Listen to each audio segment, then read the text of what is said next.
every moment that I perceived as a failure or something I wasn't really great at doing is because I was violating my own principles or strengths.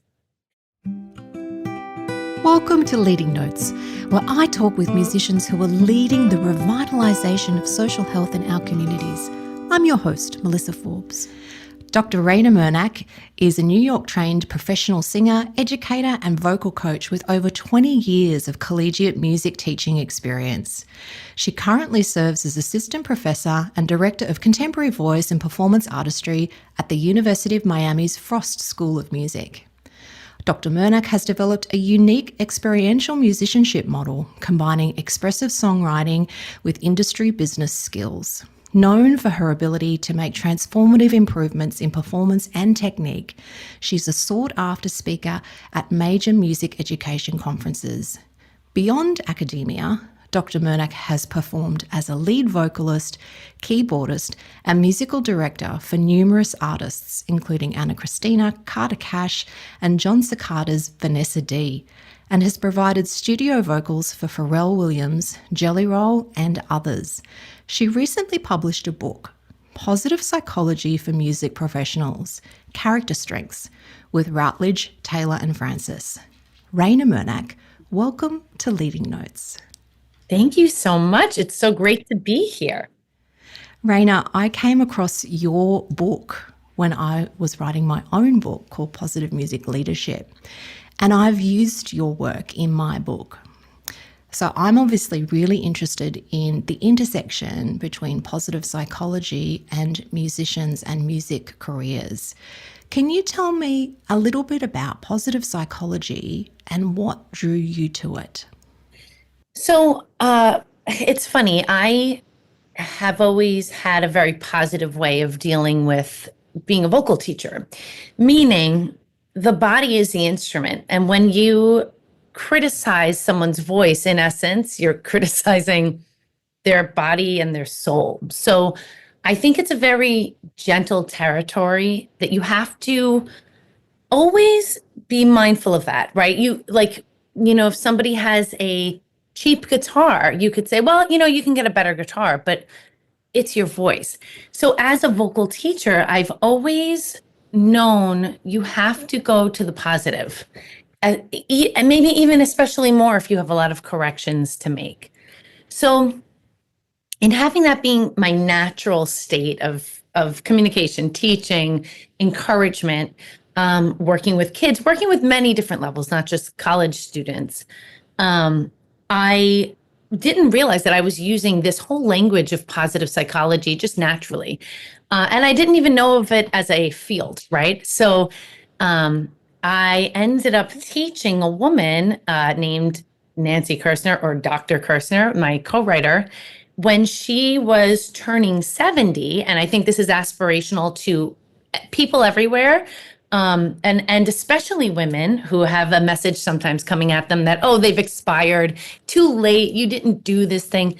Well, for her 70th birthday, she was getting certified as a positive psychologist, having had an illustrious career her whole life, still working. And she's 79 now, as a psychologist, as a family therapist, as a psychodramatist, all of these amazing careers that I didn't even know were like things. She wanted to get certified as a positive psychologist. Well, her homework in that program was to enroll in things that she did that she enjoyed as a child, as a 5-year-old. That included dance lessons and singing lessons. So she came to me, and apparently she had known of me as a teacher in Miami, where I am. And she had a lot of clients who were taking voice for emotional reasons and finding their voice, all of those things. Unbeknownst to me, because I didn't know that she was prescribing me. And when her last client sort of moved through my studio, she said, it's appropriate for me now to do this. I've wanted to do this. We started taking voice lessons. I was fascinated at the world of positive psychology, and it just resonated with me. And she really taught me the language of her field. Like, oh, you say this, but this is called this. Oh, that's an upward spiral. And so I was sort of immersed in her world, and she became fascinated with music, just in general, in music and finding her voice. It was such a natural next step for us to make that leap to, there's so much critical teaching in music, and it's oftentimes focused on everything that's wrong. Like you can come into a lesson and do an amazing song or aria or whatever, and your teacher will go right to, okay, so you were flat here, here, and here. And that is not the reason why any of us like pretty much anything. If like, anything, nothing leads with its worst parts and becomes something that we love. But music training ends up being that way. Young kids love it. It's fun. It's whatever.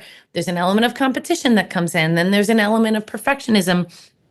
And so many times that is lost. And I'm sure, much like your journey and quest in your own studies and research, there was something missing there, right? Like there was a conversation missing. There was a whole, just like blinders to who the person was, why they're making this music, what they want, what are we bringing to this, right? And so we just started kind of working in each other's spaces. We started doing little workshops, which turned into a study and eventually the book. Wow, that's such a great story. And it's so inspiring to hear how Nancy, at the age of 70, was still on that learning journey. She still is. She's Yeah. still going, That's amazing. Yeah, I can see on your wall behind you there, you've got good vibes only. I do. And I kind of wanted to address this straight up because I think this is one of the most common things that people think when they hear the word positive anything, right? So in relation to positive psychology, there's a very common critique, if you like, that it's toxic in a way because it's that idea of toxic positivity and, grin and bear it, just, ignore the bad and focus on the good. And I just wanted to talk a little bit about that because I think it's really important to confront that straight up. I've written about that myself and done a lot of research into the critiques around, positivity and positive psychology. And I guess people don't realize that we have this inbuilt inherent negativity bias, right? That's who we are. That's who we evolved to be, to survive on the planet, to look out for threats, to mitigate risks, all this kind of thing, right? And so when you were talking about the way that we tend to teach in music, which is to correct faults. In singing, we actually have a book called the Diagnosis and Correction of Vocal Faults, right? Right. So we have lots of examples in education where we default to the negative and think we need to correct people when they're wrong. But positive psychology is all about going from wrong to strong. Can you talk about the balance between the positive and the negative? Because I think it's really important. I mean, there's negative and there's positive in life. Those are two facts of life, right? But the thing about positive psychology is that it's neuroscience based. So every single thing has tons of research supporting it, studies, studies of the brain. Like it's a neuroscience field, which is different from just like a feel good, which there's nothing wrong with just the feel good practice. Everything has a neurological base. So they have shown and learned that when you're being criticized, your receptors are not as open for learning, for taking in facts. So if you want to actually do your job as a teacher in the most effective way, the best way to get the information or the facts or the lesson into the student is for their brains to be open and receptive. If we have just told them they're terrible, they're this, they're that, they're dealing with that and they are shutting down. Like you said, it's a hardwire thing. You go to more protective states, fight or flight. There's different blood flow. There are different systems in the nervous system that kick in. And I won't get too scientific and technical. We know, the sympathetic, the parasympathetic, all of those functions. But if the goal is to make a change or have something happen, and you know that the method you're using is not as effective, then it is, it behooves everybody to understand that. And in terms of the negative hardwiring, the negativity bias of the brain, and for self-protection. So when, as primitive people, we heard a rustling in the bush, that's the lion, it's run, it's your body reacts, your mind then comes up with the emotion. So we still have that, and that still saves our life, right? But the things that trigger us into those anxiety states are not life and death. Our bodies don't know the difference.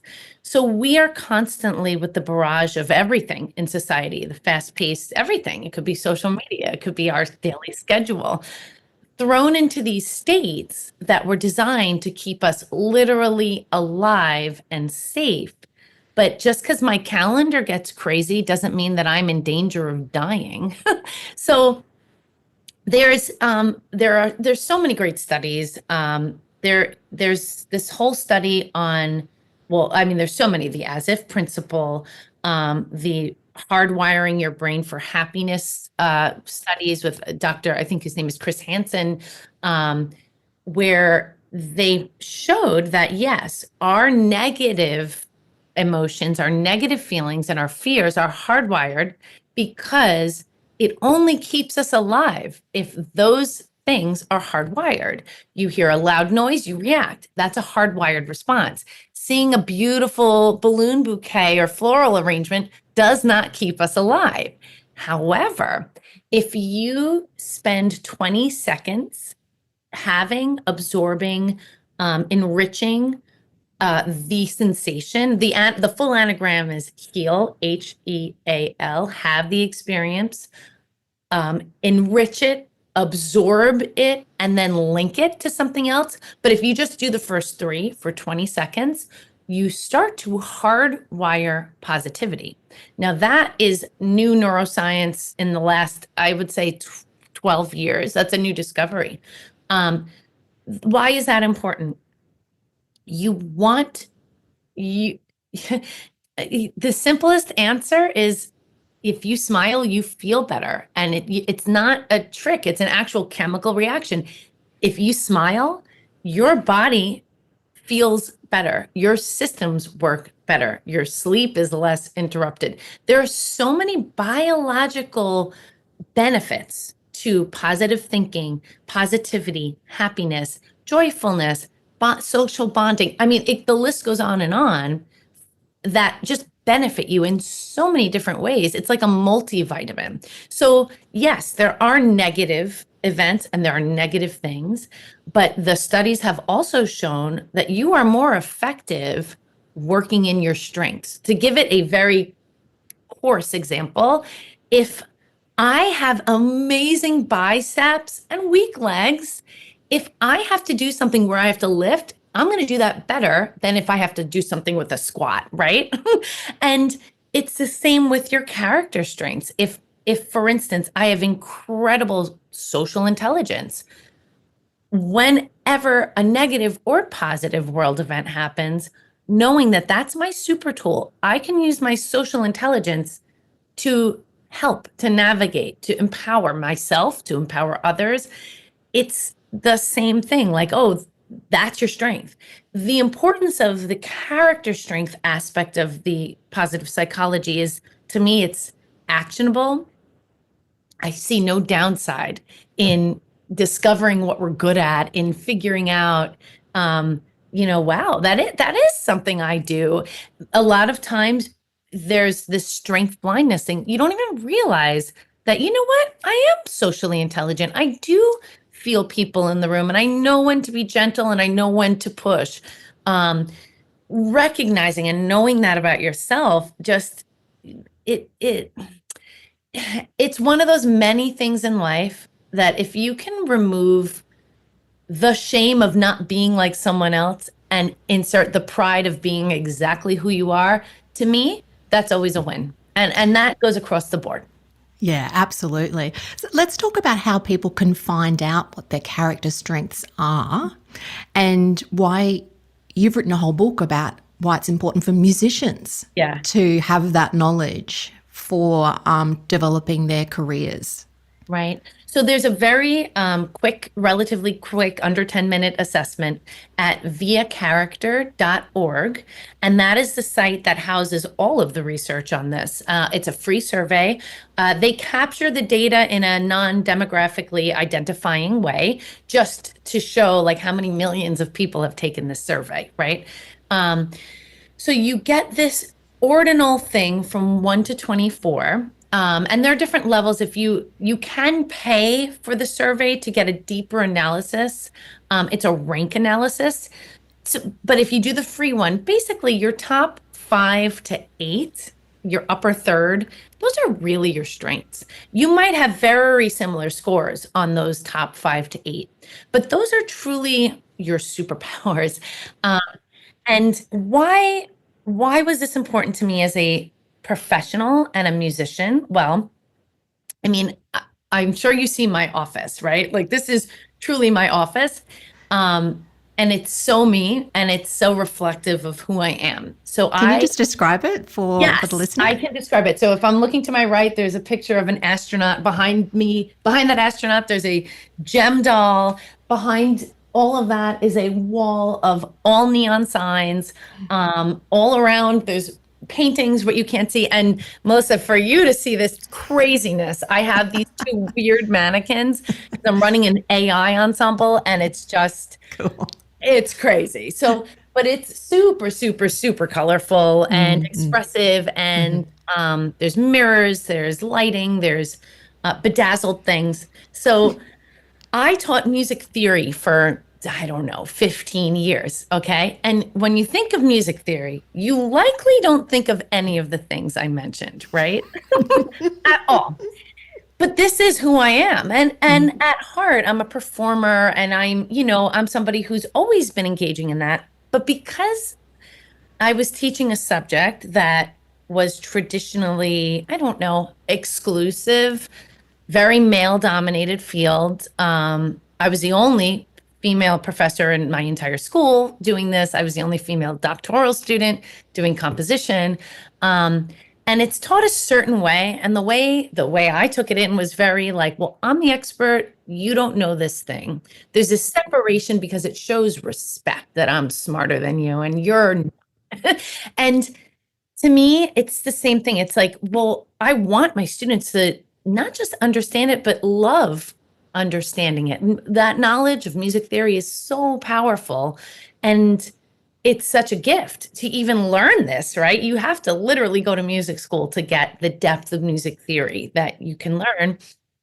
My entire thing was about breaking that down and making it feel fun, easy, and injecting color and art and multiple genres of music, like just bringing people in, much like community music. You bring people in. It's about inclusion. It's about, you know, people's ability to find their own voice and their own identity in something. And when I tell you, I was not treated well for that. I would be, like, oh, well, her means of teaching is so juvenile. Like all of her students are getting all of my students had an A because they understood it so much better than other classes. And it was because I made it accessible, fun, exciting, energetic, relative, but they looked at the method of me doing it as juvenile, immature. It's Not serious. not serious, which is, I can get into the whole misogynistic part of that, but there was definitely that.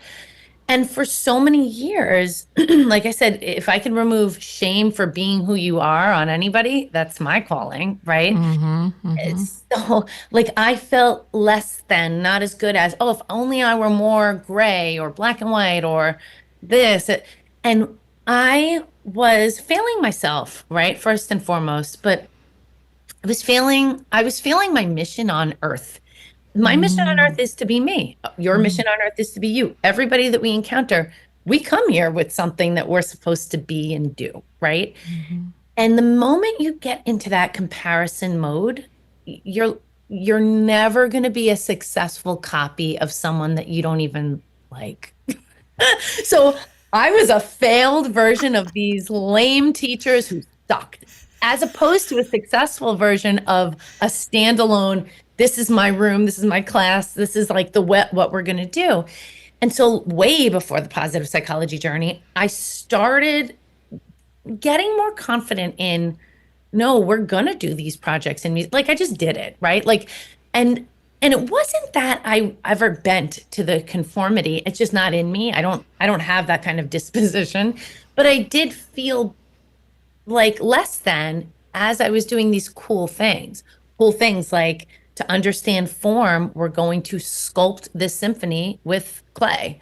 We're going to choreograph to this Schoenberg piece so that you can hear motives and repetitive things and link that. So I was making my students so interesting, musical, and engaged, and I was feeling still not accepted. So years later, when I learned this and I saw my strengths like in black and white, there's something so validating. When you your strength report, it's like, oh, appreciation of beauty and excellence, zest, like these are my top strengths. And I really connected in that moment with Nancy's help. Every moment that I perceived as a failure or something I wasn't really great at doing is because I was violating my own principles or strengths. And to me, that was the key. And then you take that to, yes, me as a professional in music, but me as an artist, right? So anytime I felt really amazing about a performance or a choice, it was so in line with all of my strengths. I really do mean all of them, right? Curiosity, creativity, zest, humor, and appreciation of beauty and excellence. That's me. And anything successful I've done in my life, I've been able to add that to it. And to take it to a different version, I used to sell car insurance for Geico, and I still was using my strengths in that task, and it had nothing to do with being a musician, but it made me a top salesperson because I was being me. And I think there's just this resonance when you are really in flow with yourself, great things happen. You obviously talk to your students about strengths, right? But do you feel that generally speaking at university, college level, we could be doing a much better job of educating our students about what their strengths are, because it has such a huge influence on the choices that they make in terms of the work that they do, and then that has flow-on effects in terms of their satisfaction levels, the level of meaning and accomplishment, all of these things. Why aren't we talking about this more? I think we need to be talking about this more. But it's interesting. I think in an ideal world, college is this amazing, or university is this amazing experience where there's like, I don't know, a God who looks over you and is constantly having this conversation with, how are you feeling? How are you doing? Okay, so you learned this in this class, but in this is going to connect. There's not that connective tissue. As you know, every teacher has autonomy. We send out a syllabus. Other teachers don't see what's on the syllabus. We all have our experience with a student. There's not necessarily discussion amongst teachers about that student. They don't have like a guidance counselor per se, or somebody who's really getting into the weeds of who they are versus, oh, you need these classes to graduate. There's not a ton of career guidance in general in college. I mean, I think people think college is going to be this amazing path where you're going to get to your career. No, you're actually going to get a prescriptive list of classes that equals a degree and figure it out. And there are very few classes, if any, and likely not mandatory, that go inside the person to ask and mind these types of questions, right? And yet you and I both know that's the engine. That's our engine, right? No matter what we choose to do, knowing who you are, valuing who you are and aligning your career choice with that is success. So I mean, just as a commentary, I know why, practically speaking, degrees have a lot of courses, have a lot of requirements, but with something so integral, I do it with my freshmen, and I think that that has made a huge impact on how they even see themselves going into challenges. Yeah, look, I think that at the college or university level, we're still very much, at least in Australia, and I dare say in the US as well, in that binary of, well, if you can do it, you perform, and if you can't do it, you teach. Oh, yeah. And even though that's never explicitly said, it's the message that people receive, because the Right. people who are celebrated are the ones who are the famous performers, the ones who've been very successful in an artistic career, etc., etc.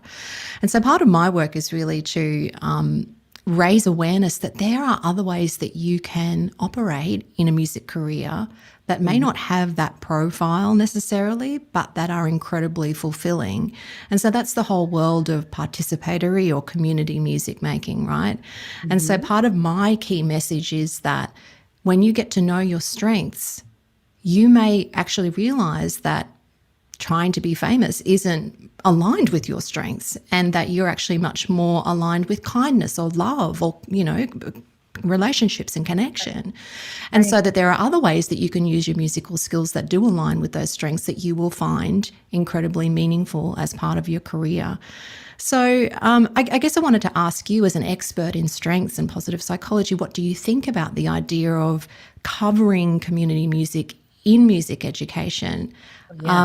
One of your emails to me had this really cool example of a musical example around the feminization of theory, which you kind of talked about before, or the kind of gendered way that we talk about theory. Can you just Right. unpack that example? Because I think that that really talks to the way that we have traditionally seen certain strengths as feminine or caring and others as like strong and Right. masculine.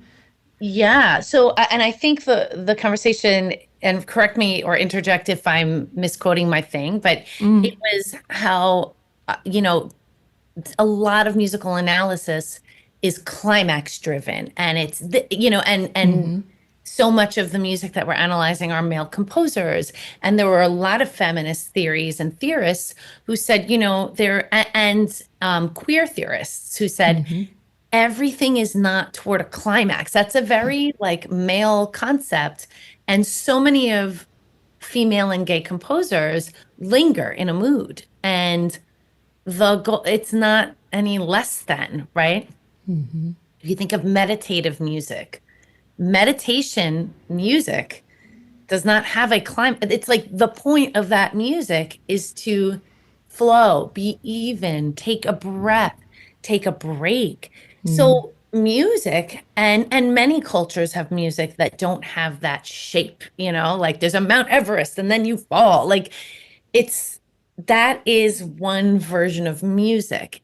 The notion of career success, I mean, let's get honest. The smallest percentage of musicians actually pay their bills by making, and if they are, then they are not the famous ones. They are the working musicians, which I was for many years. I was in wedding bands, corporate bands. I could pay my bills with that completely. If I ran a band as an entrepreneur, I'd have a mansion on that. But there is such pressure. It's a binary thing. You hit it on the head. You are either a performer and you're successful, or you're a failure and maybe you're a teacher. And it's funny, we haven't spoken about this, but I'm actually starting a whole company based on this problem. Um, Right. it's called Dream Job, and I'll definitely tell you more about it as it develops. But Yeah. it's basically the premise that as artistic people, we are told those two things, and there's so much failure feelings and shame, and um, if you don't do one or the other. And the truth is, I could be in so many professions where I'd be happy making a livelihood using my creative skills, using my musical skills. And by the way, musical skills are not just the notes that come out of my mouth, okay?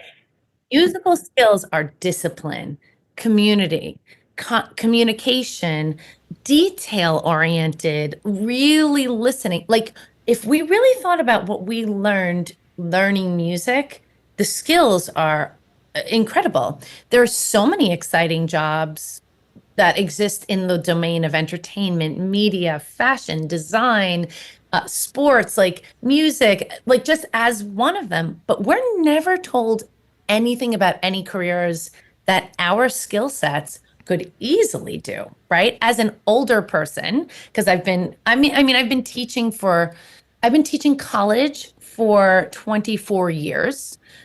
At the beginning of my journey, I didn't know of any professions that it's either sing or teach, right?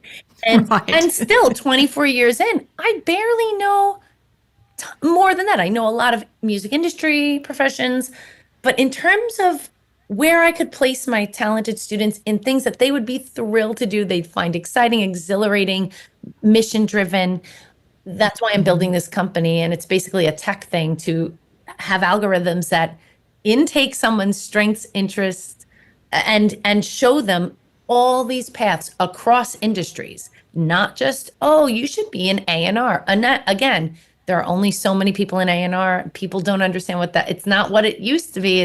It's reading people's stats on TikTok, like Yeah, so exactly. like the jobs that we think are jobs, as I'm an academic, like I really don't work in music industry in that capacity. Like I need a tool for that. But to your point on community music and participating in music, music is a part of our soul. It's the way we as beings understand emotions, events, families. Like, it's how we understand this world when words fail, music is so tied to something deeper in us. And it's a natural thing. I mean, there's studies on children, like babies' responses to mothers' lullabies. It's an animalistic human thing that we have, and animals have too. It is so a part of our experience. So to think that the only success in music is in monetization of that part of our soul, it's crazy. It's the same expectation. Like, I should make money on my kindness. It's like, what? Oh, we don't put that pressure on any other part of our soul. But for some reason, we take this very harsh stance on the arts and music, right? Whereas, like, participating in music, if you have that and that's important to you, and you stop doing that, you don't feel great. Like, you really don't feel like you have your, like, release. You don't feel as expressed.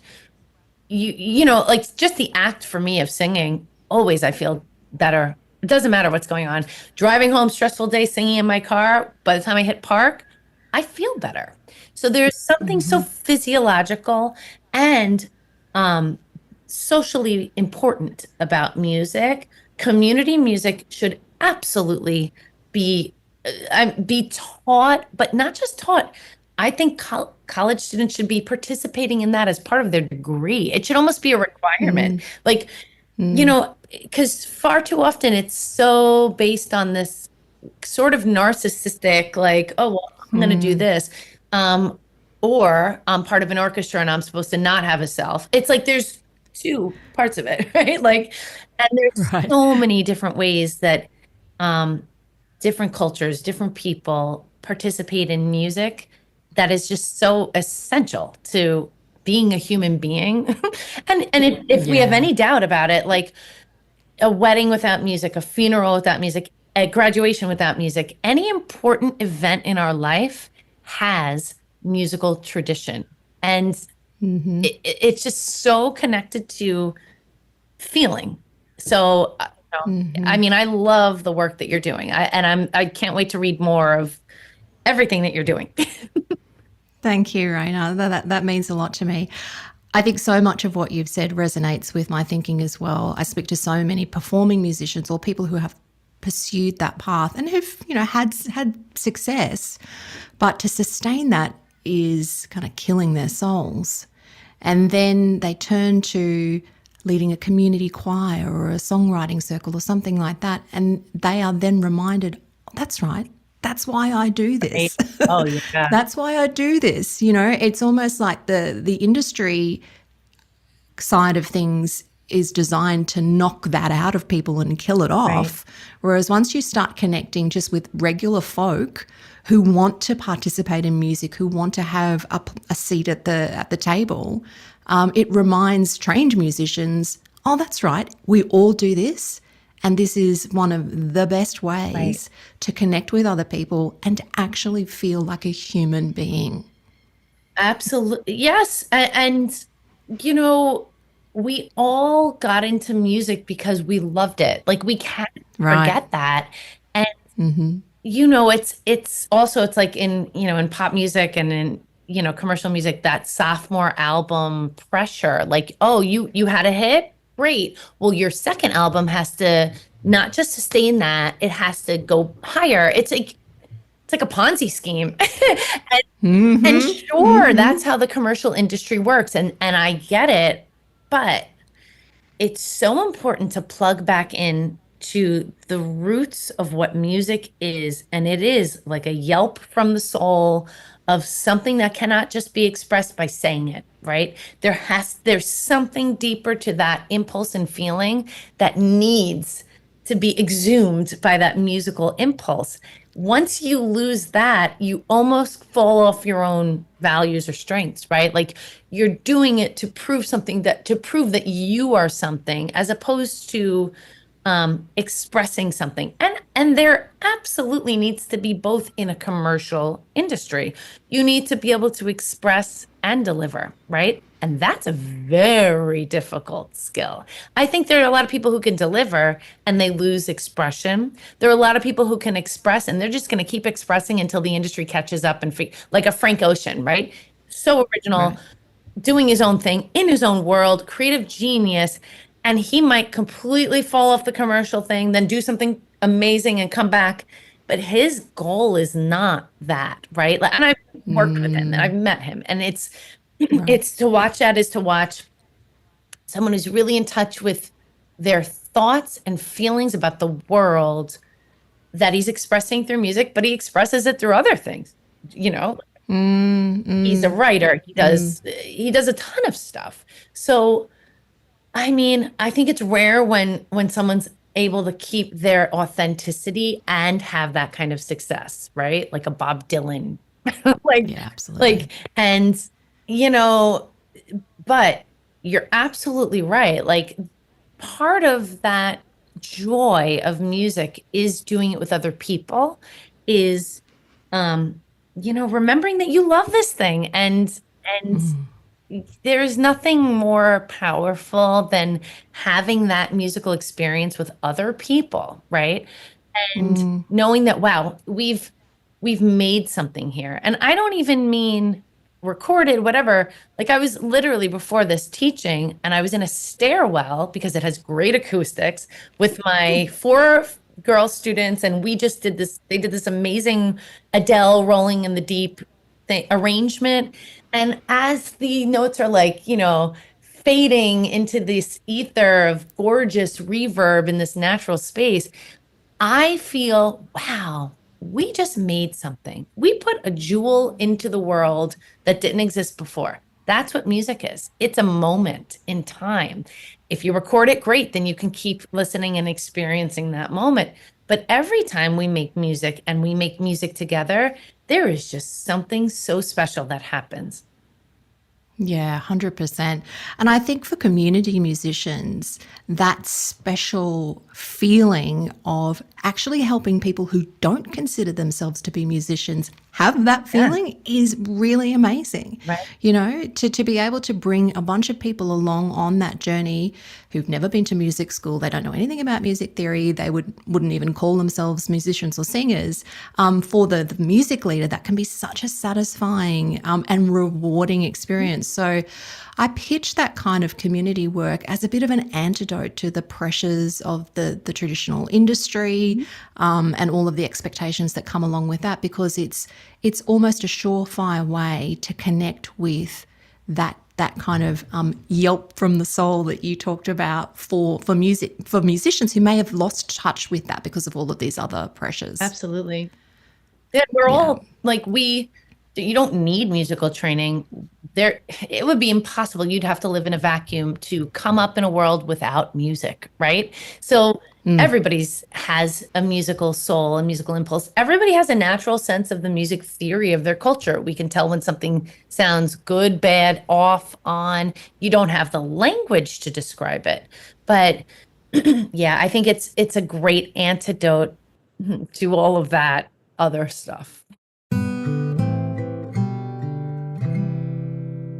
It's been so great to hear about your own journey and a lot of the amazing lessons that you've kind of learned along the way. What advice would you have for your 18-year-old self, knowing what you know now today, Raina? Oh my God. So many things, right? And I feel like I'm still learning. I mean, always, like we learn until we die. If you're open-minded to learning until you die, right? If you decide, I've learned it all, you're not as open and you're not going to get the lessons as much. But that, I don't know, because you're afraid of something, it usually means you should do it. It's usually a growth plate. And it's okay to be afraid, and it's okay to have anxiety. And so many people feel that way. And, you know, you are probably so spot on to who you are. Younger life messes that up for us. Things that people say to us, or the way they treat us, or things that happen to us, our traumas, that throws us off the path. But we have always been this person. All of us are here to do something, several things, learn something, give something. The more we trust our instinct, the more we connect to that 18-year-old brave, amazing person, probably the better we're going to be in our path. Also, like, nobody is better than you. They might be older than you, they might be meaner than you, but the minute somebody tries to assert their dominance over you in some way, they're showing their hand. They're insecure. And that does not mean there are experts. There are people that absolutely deserve respect and all of those things, but they're not better than you. They might have more experience than you. Everybody deserves respect. Just period. Everybody deserves respect. We all come to so many things from different places. Having empathy is so important. Like you don't know what someone's going through. And, you know, you could do better the next time. I like to beat yourself up about something that happened. You know, we're going to make a million mistakes and they're all okay. Great advice. Great advice. Thank you for sharing all of those pearls of wisdom, Raina. To finalise today, thank you so much for your time. Of course. What song, Raina, makes you feel truly alive? So pretty much everything by Depeche Mode makes me feel alive. Like I couldn't even choose. It's just Depeche Mode makes me feel excited. Like I'm entering it's just everything about that band, their aesthetic, the world, the sonic world they create makes me feel alive. Fantastic. Raina Murnak, thank you for making music that matters, and thank you for being my guest today on Leading Notes. Thank you so much for having me. If you enjoyed today's episode, please subscribe wherever you get your podcasts and make sure to leave a review. I acknowledge that this podcast is produced on the lands of the Gayabal and Jarowair peoples of the Toowoomba region, and I pay my respect to all elders. Mark Schultes produced the original music for this podcast. Thanks for listening. Now go make music that matters.